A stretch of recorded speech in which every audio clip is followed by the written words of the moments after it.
Hello, everyone, and welcome to the podcast. My name is Monica, and welcome to the Midlife Switch, where midlife women come to explore what's next in life, career, and everything in between. If you're listening to this because you're a stay-at-home mom, thinking about going back to work, changing careers, or maybe you've been away from the workplace for years and you're wondering, do I still have it? This episode is for you.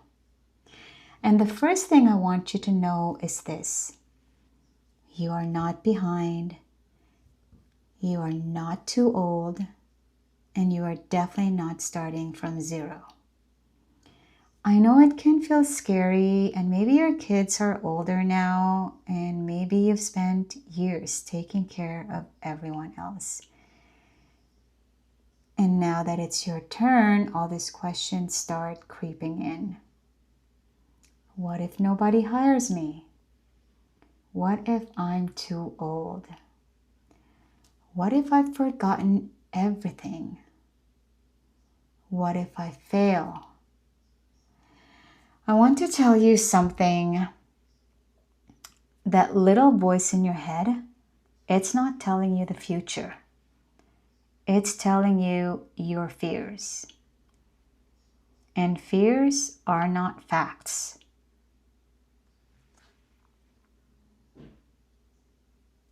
I think one of the hardest things about being a stay-at-home mom is feeling like you have nothing to show for those years. You look at your resume and see a gap. But when you look at your life, there's a whole story there. Maybe during those years, you became more patient. You learned how to adapt when things didn't go according to plan. You became better at managing stress. You learned to advocate for your family. You figured things out on your own. You learned that perfection isn't the goal. Showing up is. And maybe most importantly, you discover just how resilient you are. Those qualities may not come with a job title. You may not list them as bullet points on a resume. But these things, they become part of who you are. And who you are matters. Because employers don't just hire skills, they hire people. People who are dependable, people who are willing to learn, people who can connect with others, people who persevere when things get hard. The years you spent raising a family didn't stop you from growing. You were still becoming, you were still learning, you were still building the woman you are today.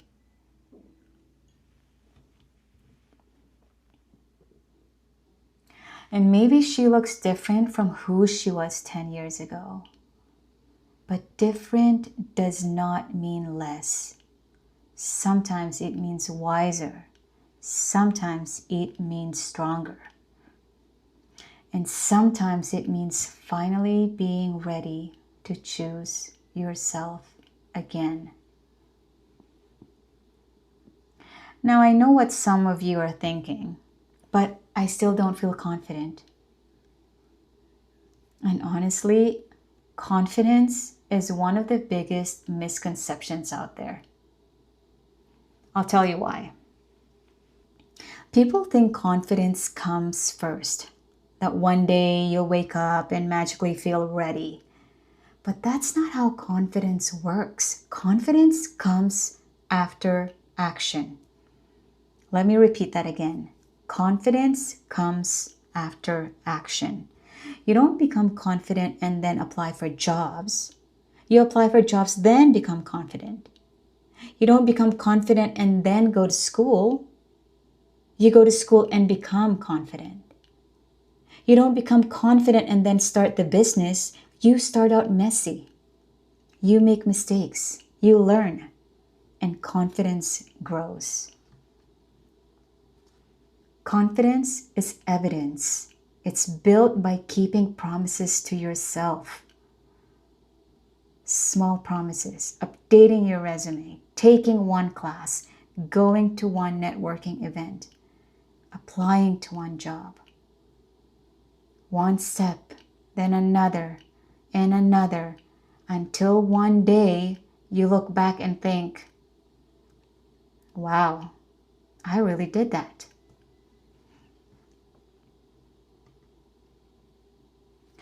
I also want to talk about something that has helped me tremendously, and that's the idea that the universe is always listening.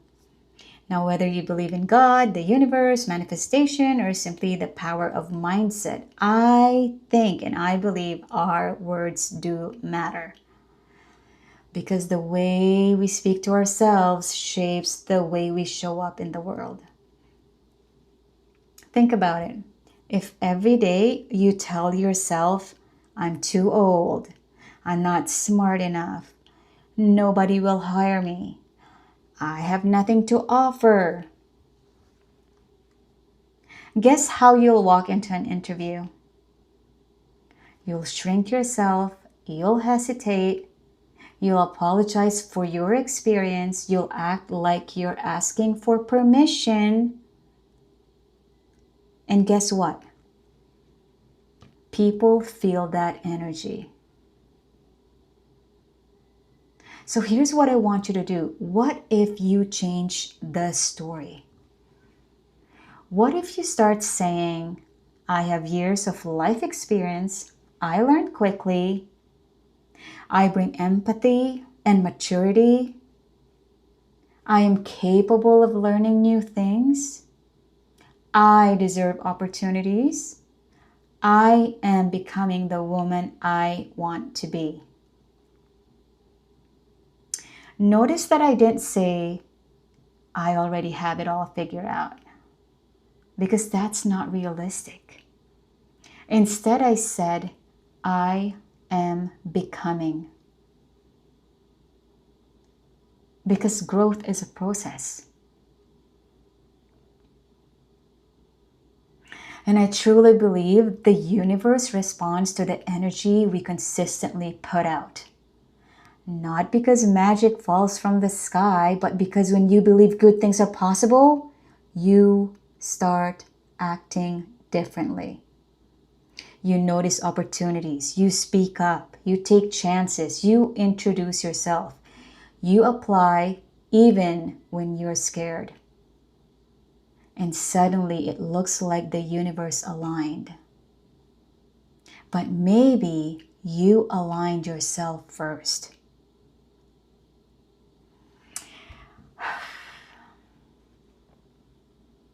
I remember reading this quote that said, your brain is always listening to your thoughts. And I think that's powerful because many women have spent decades criticizing themselves, calling themselves too old, too late, too inexperienced, too much, or not enough. Imagine speaking to your daughter the way you speak to yourself. Let me say that again. Maybe it's not hitting you. Imagine speaking to your daughter or even your son the way you speak to yourself. Would you tell her, you're 42, it's over. Oh, you missed your chance. You're not smart enough. Of course not.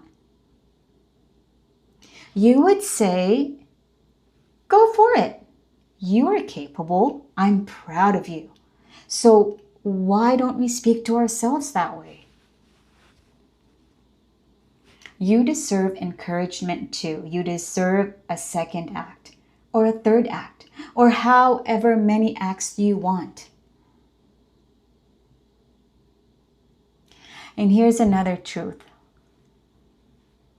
Starting over, you're not going to like this, but listen, starting over is uncomfortable. Everyone talks about the transformation and nobody talks about the awkward middle. The part where you don't feel ready. The part where you compare yourself to younger people. The part where you send applications and hear nothing. The part where you doubt yourself. That's normal. Growth is uncomfortable. In fact, when we start feeling comfortable, that could be a sign that we've stopped growing. Every version of yourself that you've become required letting go of who you were before. You weren't born knowing how to be a mother, you learned. You weren't born knowing how to manage a household, you learned. So why do we expect ourselves to instantly know how to return to work? Give yourself grace. You are learning again.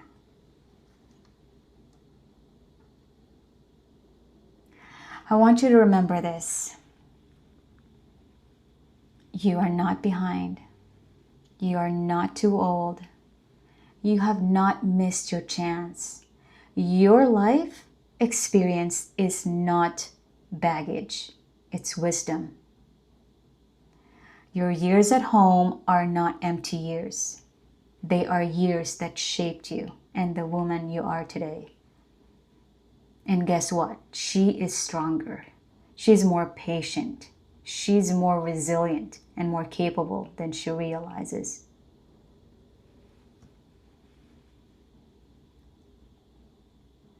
So if you're standing at the edge of something new right now, applying for a job, going back to school, starting a business, changing careers, I hope you take one small step this week, not because you're fearless, but because you're brave enough to move forward while afraid. And maybe that's what confidence really is. Not believing you'll never fail, but believing you'll be okay no matter what happens.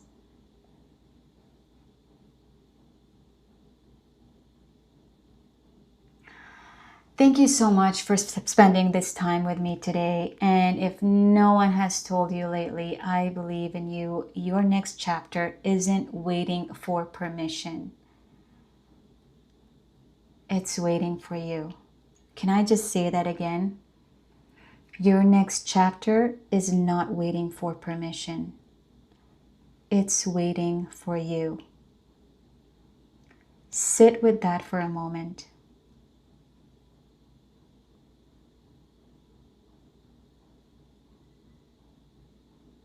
And take your small step this week, whatever that may be. Remember that confidence comes after action.